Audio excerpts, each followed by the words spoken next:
আসসালামু আলাইকুম। আমরা আছি কাতারের গ্রিন মসজিদে। অবস্থানটি হচ্ছে ঠিক দোহা কাতারে। বৈশিষ্ট্য, এটি মধ্যপ্রাচ্যের অন্যতম পরিবেশ বান্ধব মসজিদ। স্থাপত্য শিল্প, পুরো মসজিদটি তৈরি করা হয়েছে তুর্কি ও ইসলামিক স্থাপত্যর নিমিষে, যেখানে ডোম, মিনার ও অভ্যন্তরীণ সাজসজ্জায় ব্যবহৃত হয়েছে আধুনিক প্রযুক্তি ও প্রাকৃতিক উপকরণ। বিশেষ বৈশিষ্ট্য, সৌর প্যানেল দ্বারা বিদ্যুৎ উৎপাদন করা হয় এই মসজিদে। যে পানিগুলো অজু করার জন্য ব্যবহার করা হয়, সেই পানিগুলো পুনরায় ব্যবহার করার জন্য ব্যবস্থা করা হয়েছে।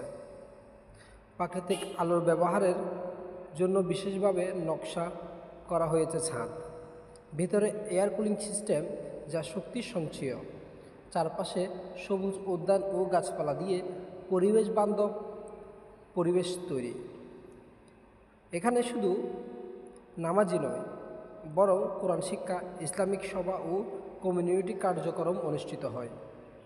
কেন এই গ্রিন মসজিদ বলা হয়?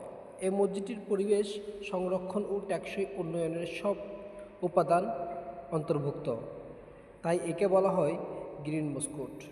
এটি কাতারের ভিশন 2030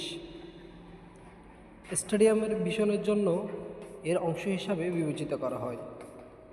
আপনাদেরকে আবারও বলে রাখি, এই মসজিদটি বেশ কিছু সিস্টেমের জন্য প্রযোজ্য। তার মধ্যে উপরে যে ছাদগুলো রয়েছে, ছাদের ঠিক পাশে আপনারা যে বড় একটি লাইটিং দেখতে পাবেন, সে লাইটিং সিস্টেমটি সম্পূর্ণ তুর্কি থেকে আনা হয়েছে এবং সম্পূর্ণ তুর্কির সিস্টেমে এটি তৈরি করা হয়েছে।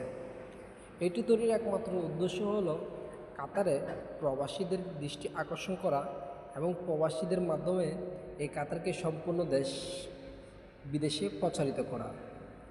আপনারা আরও জানলে অবাক হবেন, আজ থেকে বিগত 30 বছর আগে এই কাতার ছিল সবচেয়ে নিম্ন শ্রেণীর একটি দেশ। ঠিক 30 বছর পর এই কাতার হয়ে উঠেছে সম্পূর্ণ মধ্যপ্রাচ্যের মধ্যে একটি ধনী দেশে পরিণত। তাই মূলত বুঝতে পারতেছেন, সব কিছু আধুনিকতার ছোঁয়ায় মিশ্রিত এই কাতার শহরটি এখন বর্তমানে সবার কাছে আইডল এবং সবার কাছে এই কাতারে ভ্রমণের জন্য স্বপ্ন হয়ে দাঁড়িয়েছে। ধন্যবাদ সবাইকে, অবশ্যই পাশে থাকবেন।